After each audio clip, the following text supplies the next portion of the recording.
So again, if you are having, or if you're just coming on to our webinar, if you can just introduce yourself in the chat, make sure you have that set to everyone. Otherwise, we are going to get started. So excited to kind of kick off our College Board series. We're going to have a handful of these scheduled throughout the year with different guests. Today, we are joined by Nad Vasudevan, Andy Tucker, and Maureen La Revere from College Board, talking about AP workforce focused courses. So really excited to have them join us. We've done a lot of work with College Board over the years here at MASSP, and so we appreciate their partnership and excited to see what new things are coming out of College Board for us this year to pay attention to. Before we begin, just a couple of housekeeping items. Number one, this is a webinar. So we have the Q&A queued up so you can actually ask questions. So Anand, Andy, and Maureen will all be monitoring that as well as myself. So we'll try and answer some of those out in the Q&A. We might pause and actually, kind of read the question live so we can get a response that way if it's better to do so. The chat is open. Again, we're hoping everybody can introduce themselves in the chat right now as we get started, but that's what we're going to use to share ideas, general comments. All right, so questions, try to do your best to put them in the Q&A. It's easier for us to track. General, just comments, things you want to share, use that in the chat. So otherwise, a copy of this slide deck and the recording will be shared out in the next day or two. We will email that out, and we'll also probably have some follow-up in our MASSP various publications. Otherwise, just this disclaimer we kind of add at the beginning of all of our webinars that we host. And basically what this says is this is being recorded. Everything is accurate as of today, October 7th, 2025. So if you are catching this webinar maybe a month from now, 6 months from now, a year from now, or whatever it might be, just know that some of that information might change, right? And so it's always good to double check some of the information that you see in some of these webinars and slide decks and just make sure that the information is still up to date. Otherwise, I'm going to stop sharing. I'm going to turn it over. And I think Maureen is going to go ahead and share her slides now. And I will stop talking and send it over to College Board. So thanks, everybody.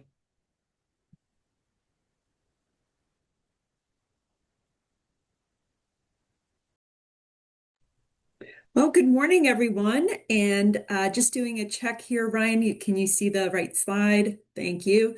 Welcome, everyone. Thanks for joining us today. We are so excited to have you join us to share updates on our AP Workforce courses and for you to get to know me as your current Michigan point of contact for College Board, along with my two colleagues, Anand and Andy.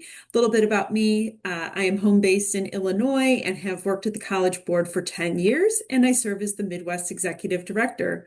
At this time, I'll ask Anand and Andy to briefly introduce themselves and their role, and then we'll get started. Anand. Thank you, Maureen. Good morning, everybody. My name is Anand Vasudevan, and I'm a Senior Director with the College Board, and I'm responsible for the AP Business with Personal Finance course. Very excited to share more information about the course with you all. We think it'll be an amazing course for the students and teachers in Michigan. I've been at the College Board for about 3 years now, a little shy of 3 years, and yeah, very excited to be here. I will hand it over to my colleague Andy. Thank you, Anand. Good morning, everyone. My name is Andy Tucker, and I'm a Senior Director on the AP Access team at College Board in the AP program. I am home-based in Colorado. I am a former Spanish teacher, AP Spanish teacher, school counselor, and building and district level administrator, as well as I worked at the State Department of Education. So I have I know the shoes that you all walk in. So I'm happy to be here and share with you today more information about AP cybersecurity. Maureen, back to you. Thanks, Andy. So before we dive in, we know that you may have questions related to how these courses can fit into current course offerings with early middle college, at CTE centers, as well as within your school buildings. So please feel free to put any of those questions in the chat in terms of how that works with existing programs. But additionally, to take just a macro level here, Just wanted to frame that as Michigan seeks to not only serve as one of the leaders in cybersecurity, but also to ensure that we are providing opportunities for students to meet the personal finance graduation requirement in the state. We want to provide a space to meet Anand and Andy, as well as myself, as we look to better provide opportunities for Michigan students that can align with the goals of the new strategic plan of the state, as well as provide more AP opportunities across the board. So with that, we'll start with talking about AP Business with Personal Finance. Thanks again, Maureen. Yes, so AP Business with Personal Finance is part of the AP Career Kickstart suite of courses, and that's our name for courses that provide career-connected learning and are hands-on. And the two courses that are coming out in the year 26-27 are school year 26-27 are AP Business with Personal Finance and AP Cybersecurity. And following that, in the school year 27-28, we have an AP Networking course coming out as well. In addition to these, we have an instructional design department that is working on understanding the other clusters and program to study that we might begin to develop courses in. So this is a committed effort by the College Board to provide career-connected courses. So if you just move to the next slide, that'll be great. So AP Business with Personal Finance is a foundational business course that provides students a hands-on and engaging learning experience in both business concepts as well as personal finance concepts. The course, which is designed in alignment with the advanced CTE cross-cutting career cluster framework, can be offered in the earlier grades. And it is that AP Business with Personal Finance is a course that will bring new students who haven't thought of themselves traditionally as AP students into the AP fold. And the way it does this is by really providing this hands-on, engaging experience that the students go through. So since it's aligned with the cross-cutting advanced CTE framework, it can be offered in multiple programs of study, depending on how your school is structured. And there's a ton of flexibility around that. We see students taking this course as their first sort of business experience, business personal finance experience, and then building on that as they take more sequent courses in potentially marketing or finance or entrepreneurship or business management based on where their interest is. So the way that the course is structured, the units, this slide shows you how the course is structured in terms of units. Students come in and their introductory unit is based on business competitions, new ideas. And while they're learning the business content, they're also learning the personal finance content, which connects the business content. And the way that students do this is they actually learn the content, and I'll talk a little bit more about it later in the slides, but by reading case studies which are specially designed for high school students, which expose them to stories about how business leaders conducted business in real life situations. We have a case study on Bombas, the sock company. We have another case study on Stanley, which is something that every student in schools these days know really well and spend a ton of money on. And so engaging case studies that the students will really enjoy and learn from. These case studies also offer them a way to sort of see themselves in multiple careers. And so the students learn each of these units. So they start with business competition, new ideas, they move to a marketing unit, and then there's a personal savings and borrowing unit, followed by a business finance and accounting unit, followed by management and strategy unit. But while they're doing this, what they're doing is they're also learning the connected personal finance concepts. Next slide, please, Maureen. So part of the reason that we felt that including personal finance or financial literacy within the context of a business course is that it makes the business content a lot more relatable. Oftentimes students who are in the younger grades in high school, when they get exposed to concepts, such as a balance sheet or a SWOT analysis, it can be fairly abstract for them. But then when they first learn the concepts of financial literacy and personal finance concepts, and then they learn the business finance concept after that, they're able to really connect to it a lot better. And it ends up being very mutually reinforcing. And so the way they learn in this course is actually by doing. So they're reading all these case studies, they're learning the business and personal finance concepts, and the way they actually learn it is by applying it into an entrepreneurial business canvas project that goes throughout the course. And what they're doing there is they're actually building their own business idea and collaborating with other students to build out their own business idea. Next slide, please. So I spoke about case studies, and we feel case studies is a really strong and experiential way for students to learn business and personal finance concepts. So they're able to see themselves as they're able to see themselves in business, in different business leaders. They're also able to get exposure to different careers, whether it may be a marketing career or a finance career through these case studies. They're also able to understand the various business functions that exist and really what these leaders are doing in their jobs.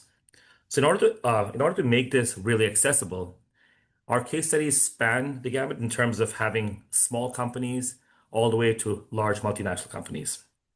And all the case studies are also directly connected to the course framework, the learning objectives, and the essential knowledge statements. So what they're actually doing in class is really preparing them for the AP exam as well. Moving along, in addition to the content, they learn the skills that are essential for any career in any job these days. So the skill categories are broadly broken up into business skills, which are essentially one, applying the concepts that they learn through these case studies. But a second very interesting skill category, if you notice, is entrepreneurship. And the reason that we have entrepreneurship as a skill and not as a particular unit is because we feel very strongly that entrepreneurship is a skill that can be applied across various business disciplines. And so we have entrepreneurship as a skill category. In addition, we have the three, what we call professional and leadership skills, but feel free to use durable skills, 21st century skills that are necessary no matter what job you want to do, such as how do you problem solve? How do you make decisions? How do you communicate? How do you collaborate? And so students are doing this on a daily basis in the classrooms as they engage with other students on their project work. Next slide, please. So as I mentioned before, as they're learning the concepts and the skills, they're immediately applying it into their own business idea. And so the way they do this is what we've developed. If you've heard of the lean canvas model, it's a similar sort of model. It's called we call it the business canvas. And essentially, they're applying what they learned in marketing to their own business idea. So they're going out there, they're engaging with folks in the community, they're doing customer research, they're bringing the data back, analyzing the data, and making decisions with it. And so this happens throughout the entire course. They start off with thinking about what product they might want to come up with, who the customer might be. Then as they move into the marketing unit, they think about how they want to market and sell this product. Then they move in terms of, okay, now I have an idea and I have a product and possibly a customer. How do I then raise the money to actually start this business? And oftentimes that's when, it connects back to their personal finances as well. And so they're able to integrate both their personal finances as well as how they would sort of run a business. And yeah, thank you. And so as I mentioned, this happens throughout the course. So in Unit 1, they identify and validate the customer problem, need, or want, and then come up with an idea. As it progresses in Unit 2, then they decide to actually validate the customer and come up with a customer profile. And this slide here is to really show you how they keep linking everything that they learned back to their own business idea. And this really makes it a lot more relevant and engaging for them. And I'll talk a little bit about this in a few slides, but this also really connects to all the work that your students and teachers are doing with respect to their CTSOs, whether it's BPA, whether it's FBLA or DECA. This connects directly with all the work that they're doing with the CTSOs. And I'll talk about the partnership we formed there, which makes this course really, really exciting. Moving along. So the fifth unit, which is a complete project where they essentially take on the role of a financial advisor. So they've learned all the entrepreneurship and the business, and they've also learned all the personal finance concepts. this sort of culminating project that happens at the very end of the course brings together all their skills that they've learned in terms of business entrepreneurship and uh, and um, and personal finance, and brings it together in this culminating project. Really exciting to think about it. They're advising these sort of household families on how they would actually manage their money, taking into account their goals, their budget, their tax implications, insurance, and so on and so forth. And once again, the idea here is to make it really relatable and accessible for all students. So students can sort of pick whatever profile that they think makes most sense for them and begin to sort of think through how they might manage their money. So the goal here with the course is, oftentimes you've seen courses which have one or the other, but the goal here is to teach students how to actually make money by learning strong content and skills and pursuing careers or entrepreneurship, but also to be able to how to sort of save and grow that money by knowing how to manage their finances. So as I mentioned, this course is designed for students who might have not thought of themselves as AP students before. So everything about the course design is set up to support that. Uh, I just saw that BPA. I'll talk about the CTSOs in a few moments. We're very excited about those partnerships. So moving on to the next slide. So the course has no prerequisites. This is intended to be a course for students, a foundational course in the early path of a student's business journey. And so it's intended to be in the earlier years. It has no prerequisites. It is the first AP course that is completely project-based from the get-go. So we also realized that apart from the new students who might come into the AP fold, we also have teachers who might have not been AP teachers prior, who will be teaching this course. And to that effect, we've provided a ton of supports for these teachers to welcome them into the AP community. So one of which is the project-based learning. And so teachers who attend our APSIs, our summer training, get access to these very detailed project-based learning guides that include sort of, and I'll show you a couple of slides on in a few moments, but essentially the teachers can take that back to their classroom and be able to really implement the course from day one with all the resources and everything available to them. And all of this is connected to standards and connected to the AP exam, connected to the case studies, and connected to the project. Additionally, the case studies, as I mentioned, are a very powerful tool for student engagement. And in addition, this is a course that can be taken irrespective of whether as students. It's an exploratory course where students can take and really become curious about which business or marketing or finance pathway they want to pursue. And so this this course makes sense no matter what sort of career you want to pursue. And moving on to the next slide.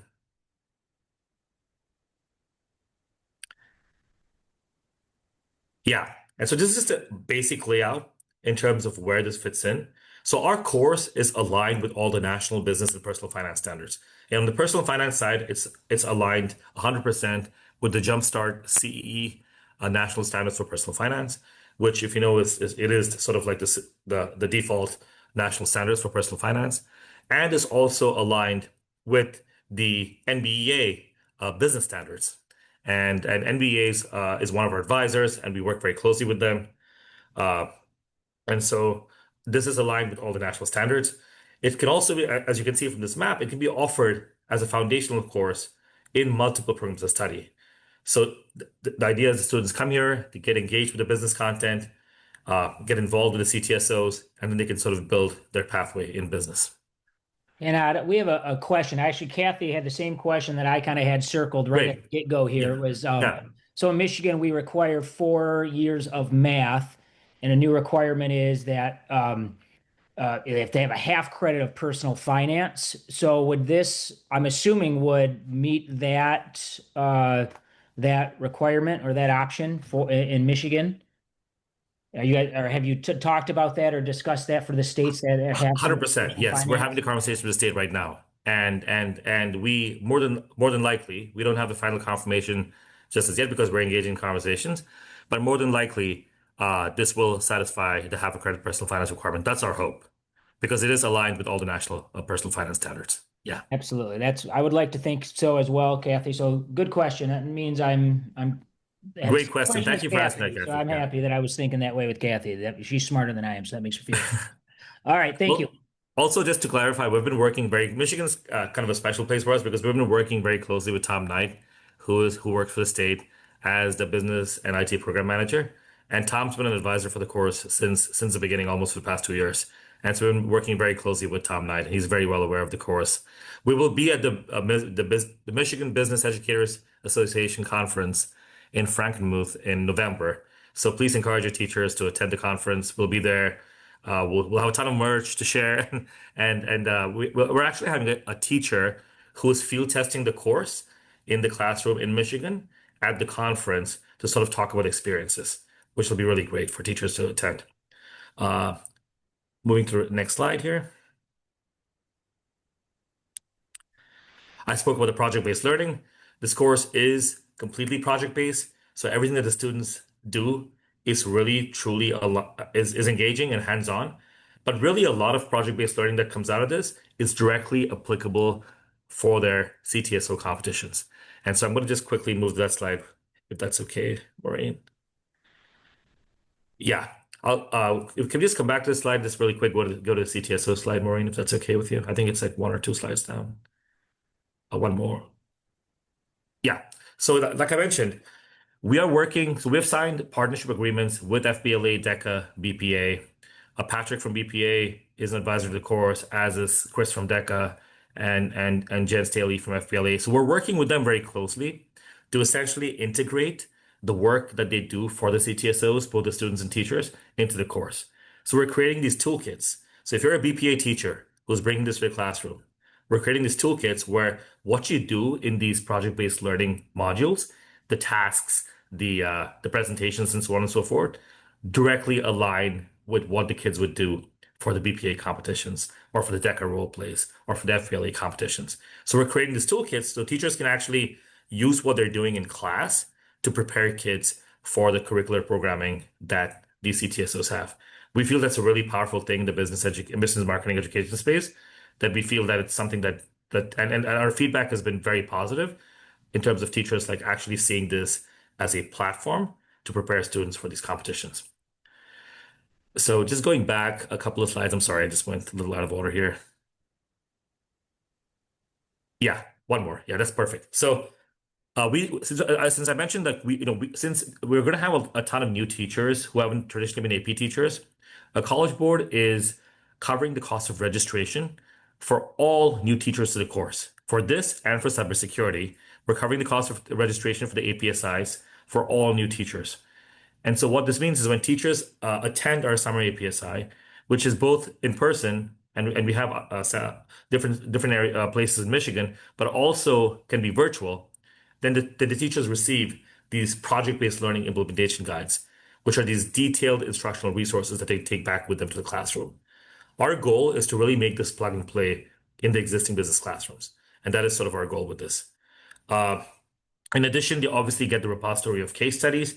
We have about 25 case studies that we have authored already, and they're all super engaging, exciting for students.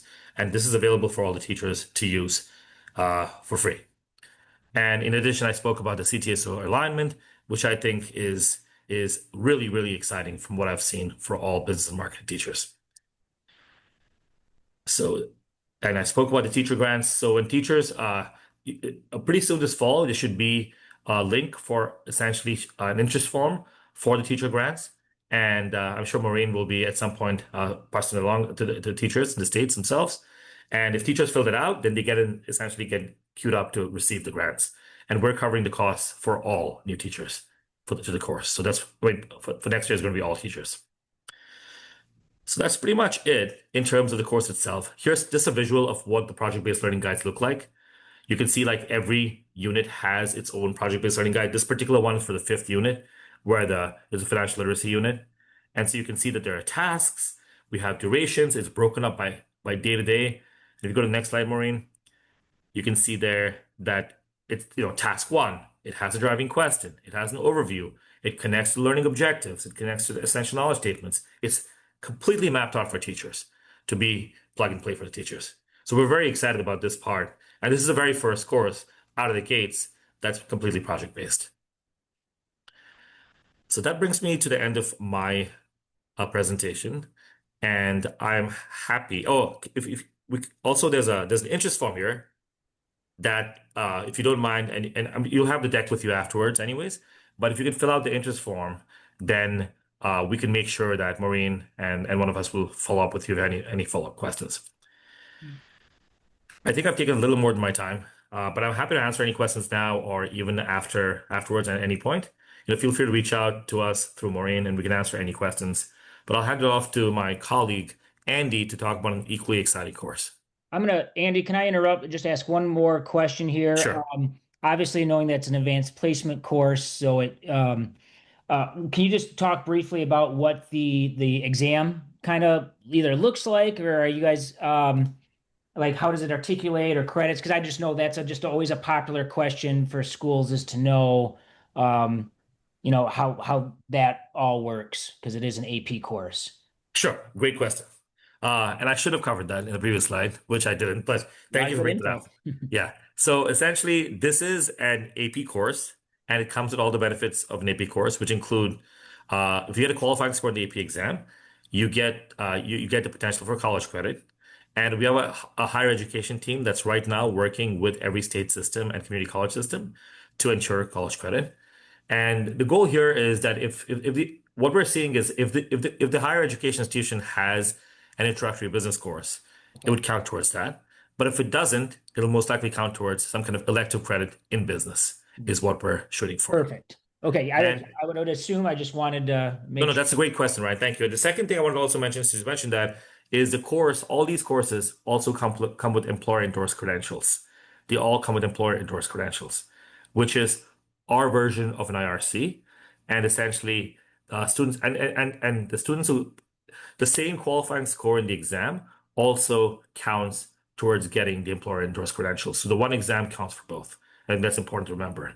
And in terms of the exam structure itself, it's structured very much like a traditional AP exam where they have a multiple choice section and a free response section. But think about all the questions being a lot more application based, where the students read a little scenario and sort of answer questions, as opposed to being more sort of concept or definition based. So it's all very application based. And one of the free response questions connects directly to the business canvas project they do, and essentially asks them questions around how they thought through the entire business canvas project. And so that's how it connects back to that. Thank you, Ryan, for asking those questions. They were great questions. Excellent. Thank you. Andy, off to you. All right. Thank you, Anand. Hi, everybody. I'm Andy Tucker. I am as I mentioned before, I'm a senior director on the AP Access team. And I have a similar job to Anand's where I get to help roll out the our brand new AP Cybersecurity course. And AP Cybersecurity will launch much like the AP Business with Personal Finance in the 26-27 school year. Another very exciting course that really was developed because of the enormous industry demand that exists. We know that there are about 500 at any given time. There are about 500,000 open positions in cybersecurity. So on the next slide, we're going to get started and talk a little bit about what this course looks like. So how does AP Cybersecurity prepare students for the future? Well, on the next slide, you'll see that the course is made up of 5 different units. And the units increase in complexity. So they begin with an introduction to security. So these are basic cybersecurity concepts. So if I asked you, for example, what the term phishing means, I would assume that most of you wouldn't think about going out there with a pole and a worm and trying to catch catfish, but instead think about the word that starts with a PH, which is a malicious attempt to steal your personal information. So that unit 1 starts with those types of attacks and helps students make sure that students understand the basics of cybersecurity. And then we move into a series of units about learning how to analyze and mitigate risk and how to secure spaces. So we have to secure spaces before we can secure the network. So the spaces include the places where our networking equipment exists. Then we learn how to secure networks, and we have to secure our networks that all of our devices are on before we can secure those devices themselves. And finally, when we have secure devices, we can secure the applications and the data on those devices. You'll see on the right-hand side the pacing structure, and you'll notice that the pacing is actually only 21 weeks, and that's intentional. We intentionally leave plenty of time to dive into topics more deeply. Much like AP Business with Personal Finance, this course is intended to be an applied course, a course where students do the work of an entry-level cybersecurity professional. So the idea here is for them to really dive in, to go and visit cybersecurity professionals, to have them come into the classroom, to do in-depth projects, to work on scenarios, which we'll talk about in a second, but to work deeply in scenarios and to spend as much time as they need. And like all other AP courses, there's plenty of time left at the end of the year to prepare for that exam that Anand told you about. Much like the AP Business with Personal Finance exam, the questions on the AP cybersecurity exam are intended to be applied, and they apply to the topics on the next slide. So they apply to all. You'll see that these some of the topics that we talk about. So as we mentioned before, phishing is a type of social engineering, and then we get the intro to security unit 1 covers much of this stuff on the top of the left-hand column. And then we get into protecting vulnerabilities and attacks in physical spaces, followed by networks, authentication and devices. And then we talk later about how to protect data. And so you'll see, I mean, most of us probably can understand how to protect physical spaces. We can think about cameras, we can think about locks on doors and those sorts of things. But many of us on this call may not know so much about how to use cryptography and asymmetric cryptography to protect data and applications. So you'll see those are the topics that are covered in the course. On the next slide, what you'll see, what we'll talk about, much like in AP Business and Personal Finance, this course teaches skills, and it's about helping students learn the skills that they need to be an entry-level cybersecurity professional. Those first 3 of those skills are analyzing risk, mitigating risk, and detecting attacks. Every cybersecurity professional needs to be able to do that in devices, networks, spaces, etc., applications, and data. And you also, in order to do all of that in skill category number 4, you have to be able to collaborate. You have to be able to work with others to analyze the risk and to mitigate the risk and to detect those attacks. And then you'll also see that AI is a central part of this course. So you're collaborating not only with others, but you're collaborating with AI to accomplish the task.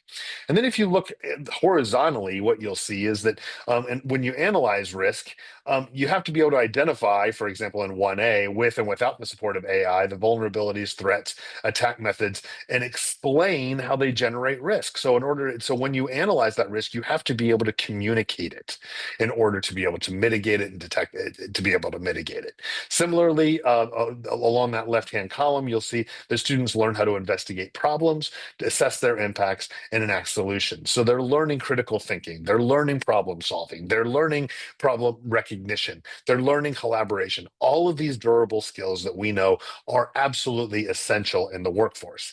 In fact, on the next slide, what you'll see is we know that these professional skills are essential to employability, that this critical thinking and collaboration and communication are absolutely essential to employability, and that 84% of companies insist the job candidates must possess and demonstrate those professional and or durable skills, whatever you want to call them, soft skills, if you will, though they're quite hard. So I would caution you against calling them soft skills. They're actually quite hard.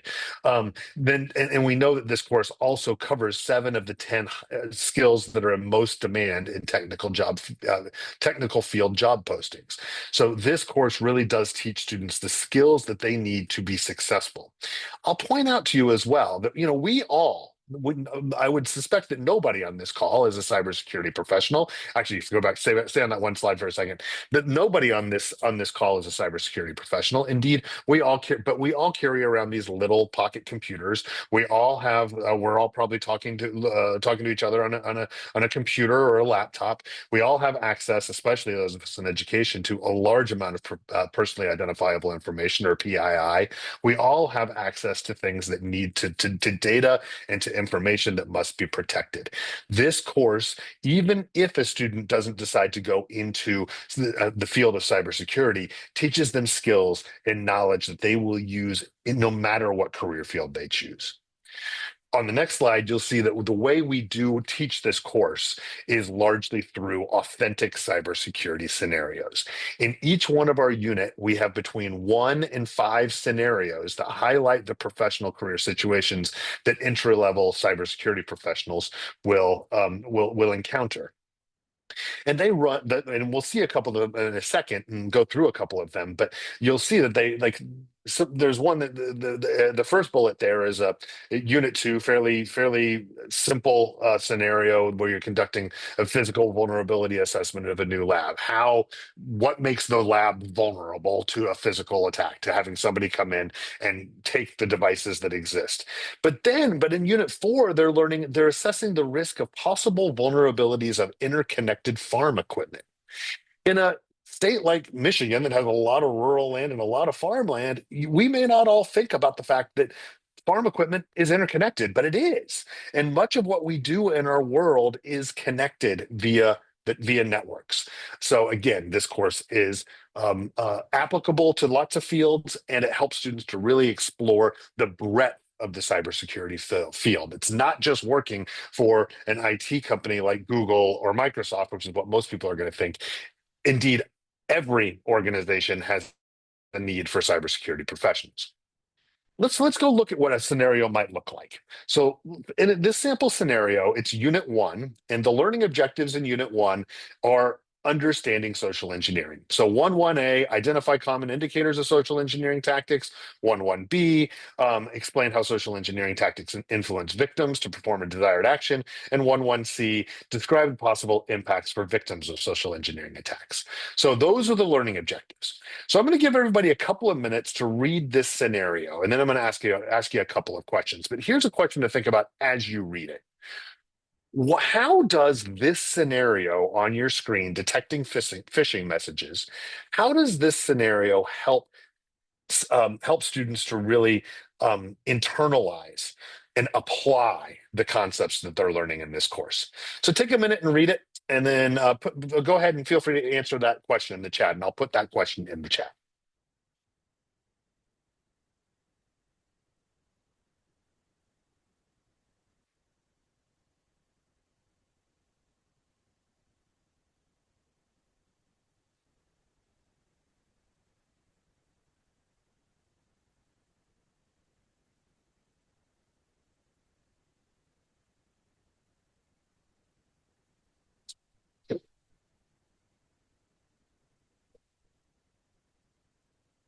I wish I could have you come off mute, but we're in a webinar, so we can't do that. So if you wouldn't mind answering that question in the chat, that'd be great. And make sure you select everyone so everyone can see your answers.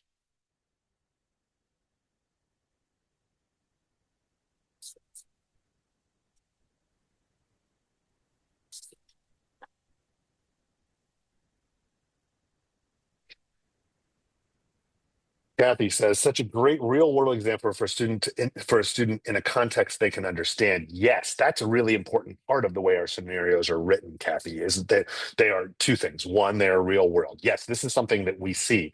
I would bet that many of you on this call have received a phishing email while we've been on this call, or maybe a text message from the US Postal Service saying that you have to click here and give all your personal information to make sure that that package gets delivered on time. Phishing is a real world example, and it's a context that they understand. Absolutely. How many of you have received a message like this recently, or a text message about an unpaid toll? Yes, Ryan. Folks, my father fell for that. He ended up giving them not one but two credit card numbers. Please, if you have elderly parents, please talk with them about the danger of that particular phishing that's attack that's going on around the world right now, which is about tolls. Okay, so that gives you a sense about this one. I won't belabor this point. And the second scenario that we'll just look at quickly is on the next slide. So and you'll see that it is far more complex, and it's in unit 3.2, and I'll let you read read the learning objectives there and just take a moment, and I'll read it out loud. As a network technician in the National Guard, you have been called to active duty in the aftermath of a natural disaster. You have been tasked with setting up a secure wireless network at a local high school gymnasium, which has been converted to an emergency shelter for people who lost their homes in the disaster. The secure wireless network should provide access to the internet. There's a satellite link that will provide the internet access, and your task is to determine the security features necessary to ensure the network is safe to use. The security features you determine should be able to detect and log possible malicious activity on the network that would compromise security or performance. So you will describe configurations to secure the wireless network, recommend a collection of detective controls to monitor the network and raise an alert for any potential malicious activity, and describe the impact of the defective control recommendations. So I invite you to put what you see maybe that's different about this particular scenario in the chat. A couple of things I will point out while you're thinking is that, you know, this one is obviously more complex. It obviously requires a much greater depth of knowledge that a student will have learned throughout the course up until this point. And the other thing that I think is important here is it helps, as I mentioned before, the information that students learn in this course is applicable in many different career fields and in many different places and many different organizations. For example, a network technician in the National Guard. Students may not be thinking about the way that they can use the information they learn at this course for a different type of career than maybe they had considered previously. Okay, moving on. What is this? So how do we know that AP cybersecurity is right for all schools and all students? Well, we know that there are only 14% of organizations believe that they have the people they need with the right skills to protect their networks, to provide their cybersecurity tasks. Only 14%. And we know that only 3.6% of high school students have access to cybersecurity courses. So we know that this course is out there, that students can take this, that students of all types, as Anand mentioned, these courses really were developed for all students, not just students who see themselves as AP students, but also students who maybe have never seen themselves as AP students, students who are looking for a in-demand, high-wage job that does not require four-year degree. Indeed, cybersecurity jobs will, additional training is likely necessary, and additional certifications over time will be necessary. But if students take this course with the employer-endorsed credential that comes with a passing score or a qualifying score on the AP exam, students can get entry-level jobs with cybersecurity in cybersecurity. So, and we know that there's a demand for this. On the next slide, you will see it comes up. There we go. Yes. So as I mentioned, it's designed to meet a wide range of student needs. There is no prior experience in coding or cybersecurity required. As a matter of fact, there is no coding in this course. This course is an entry level course in cybersecurity. And you'll see in the next slide the pathway. But students do not need coding experience. They do not even need to have any cybersecurity experience at all. They just need to be interested in the field and interested in taking an AP course. Indeed, this course is appropriate for students who maybe have never taken an AP course before, because it is so applied. And the way they learn is so applied. The scenarios that we already looked at and discussed that help to make the content accessible. We know that it's designed to fit into current CTE programming. So you'll see this is a sample. Most students will have taken some introductory course to computer science or information technology. But then AP cybersecurity can come next, or it can come if you already offer AP computer science principles. It can come after that. It can come either before computer science principles or after. We have AP networking coming that will launch in the 27-28 school year. It can come first or second. Most times it's going to be AP networking will come first, but not always. And then AP cybersecurity, and then you'll see typically in year 4, students will do an internship or something like that. And then also very importantly, you'll see that after graduation, students can go do any variety of things after having taken AP cybersecurity. This is not a course that students must take if they are college bound. Okay, So on the next slide, you'll see that we will talk to you about how you can adopt it in your school or in your district. Um, as Anand already mentioned, we know that with AP cybersecurity in particular, maybe less so with business, but with AP cybersecurity, we know that finding teachers who are qualified to teach this course can be a challenge.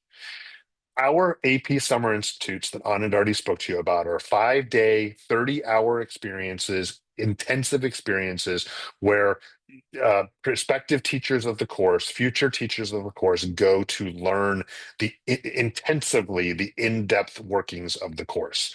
They have existing computer AP cybersecurity teachers that help support them in learning how to deliver the curriculum. This course um, has been in pilot for 2 years.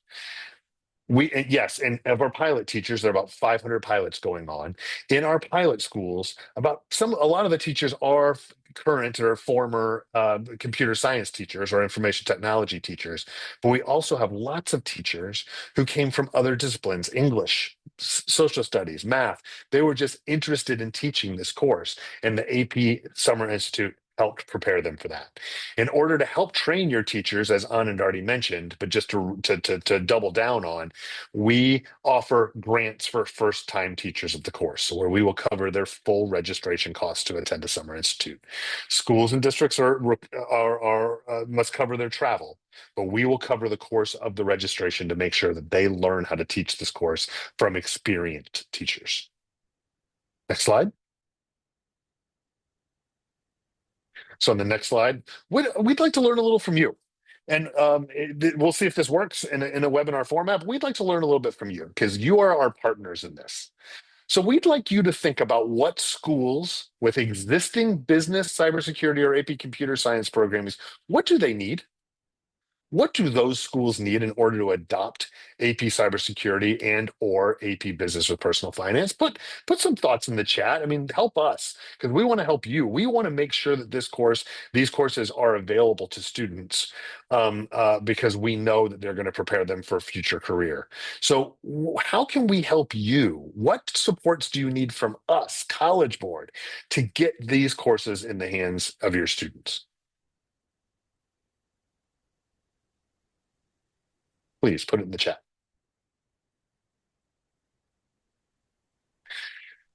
And if we look at the next slide too, and while you're thinking about that, also think about those schools that don't have any business or cybersecurity or AP computer science programming. What different needs might they have?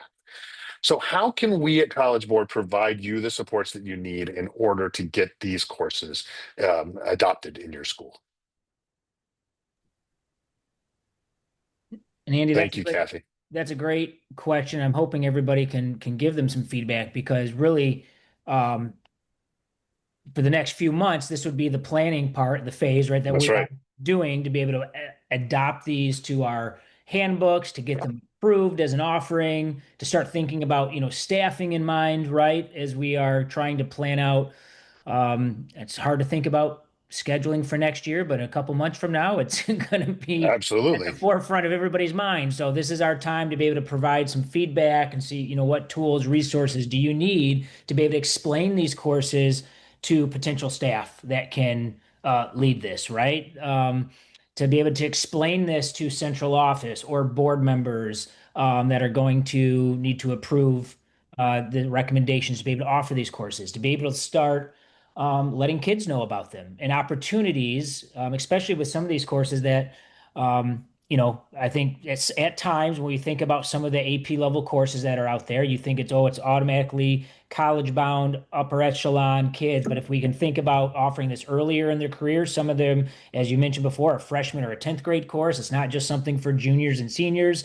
That changes the dynamic a little bit with scheduling options that are out there and opportunities for freshmen and sophomores. And so any replies you can offer them would be appreciated. And so please take a moment to do so.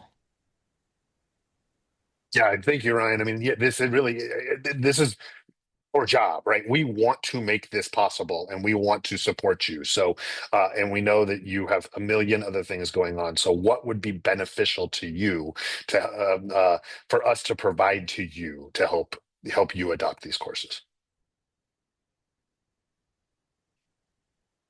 Kathy put a few things in the chat, and Kathy, I responded to it. Is there anything that we can provide to make that possible? And time in the schedule, that's a local decision. Appropriate teacher availability. We can help train your teachers and enough student interest on the course. I mean, we're working on communications campaigns currently with student voice. But if you can think of other things that might be beneficial for any of those things that College Board can provide, please let us know.